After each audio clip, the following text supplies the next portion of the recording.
नमस्कार. आज आपण मुलांच्या उन्हाळी सुट्टीच्या खाऊसाठी अगदी खुसखुशीत अशा खाऱ्या शंकरपाळ्या कशा तयार करायच्या हे पाहणार आहोत. जरासुद्धा मैदा वापरलेला नाही, पूर्णपणे गव्हाचं पीठ वापरून ह्या शंकरपाळ्या तयार केलेल्या आहेत. तरीसुद्धा अजिबात तेलकट होत नाहीत. अगदी डब्बा संपेपर्यंत खुसखुशीत आणि कुरकुरीत राहतात. अजिबात नरम वगैरे पडत नाही. विशेष म्हणजे ना, अजिबात ह्या शंकरपाळ्या तेलकट होत नाही. चला तर लगेचच आपल्या आजच्या रेसिपीला सुरुवात करूयात. खाऱ्या शंकरपाळ्या तयार करण्यासाठी सर्वात आधी आपण पीठ भिजवून घेणार आहोत. त्यासाठी एक मोठं मिक्सिंग बाउल घेतलेला आहे. बाउलमध्ये एकाच वाटीने मोजून बरोबर 4 वाट्या गव्हाचं पीठ काढून घेतलेलं आहे. आपल्या नॉर्मली चपातीसाठी पोळीसाठी जे पीठ वापरतो ना तेच घ्यायचं आहे. ज्या वाटीने गव्हाचं पीठ मोजून घेतलं त्याच वाटीने 1 वाटी बारीक रवा घेतलेला आहे. रवा घातल्यामुळे शंकरपाळ्या मस्त अशा खुसखुशीत आणि कुरकुरीत होतात.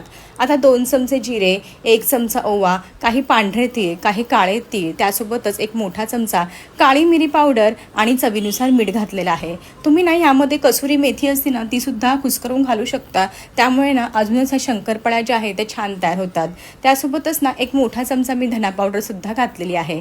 आता हे घातलेले सर्व साहित्य अगदी व्यवस्थित पिठामध्ये मिक्स करून घ्यायचं आहे.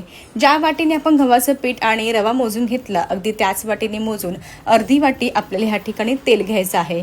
तेल सुद्धा अगदी कडकडीत गरम करून घ्यायचं आहे. तेलाचं मोहन पिठावरती घालायचं आहे आणि चांगलं असं पिठाला चोळून घ्यायचं आहे. जेवढं जास्त सोडून घेणार ना तेवढ्या तुमच्या शंकरपाळ्या मस्त अशा खुसखुशीत होतील. आता लागेल तसं अगदी थोडं थोडं साधं पाणी घालायचं आहे आणि घट्टसर पिठाचा गोळा मळून घ्यायचा आहे. लक्षात ठेवा, एकदम पातळ सैलसर पीठ मळायचं नाही, थोडंफार घट्टच ठेवायचं आहे. व्हिडिओमध्ये दाखवते त्याप्रमाणे साधारणतः 15 ते 20 मिनिटं भिजत ठेवायचं आहे. नंतर आपण शंकरपाळ्या तयार करायला सुरुवात करणार आहोत. 15-20 मिनिटानंतर छोटे छोटे असे गोळे तयार करायचे आहेत आणि जेवढी शक्य होईल ना तेवढी एकदम पातळ अशी पोळी लाटून घ्यायची आहे. जेवढी पातळ पोळी लाटणार तेवढ्या तुमच्या शंकरपाळ्या अगदी कुरकुरीत आणि खुसखुशीत तयार होतात.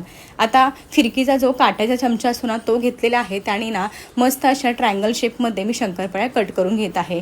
तयार केलेल्या शंकरपाळ्या प्लेटमध्ये काढून घेते. जेवढ्या शक्य होतील तेवढ्या शंकरपाळ्या एकाच वेळी करून घ्या आणि लगेचच तळायला घेणार आहोत. कढईमधलं तेल चांगलं असं गरम झालेलं आहे.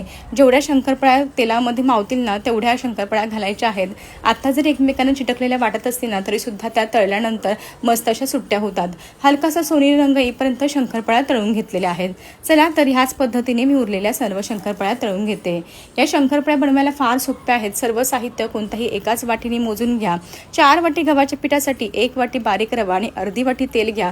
खरंच तुमच्या शंकरपाळ्या खूप छान तयार होतील. हे पहा, मस्त अशा कुरकुरीत तयार झालेल्या आहेत. रेसिपी आवडली असेल तर जरूर करून पहा. Bye bye.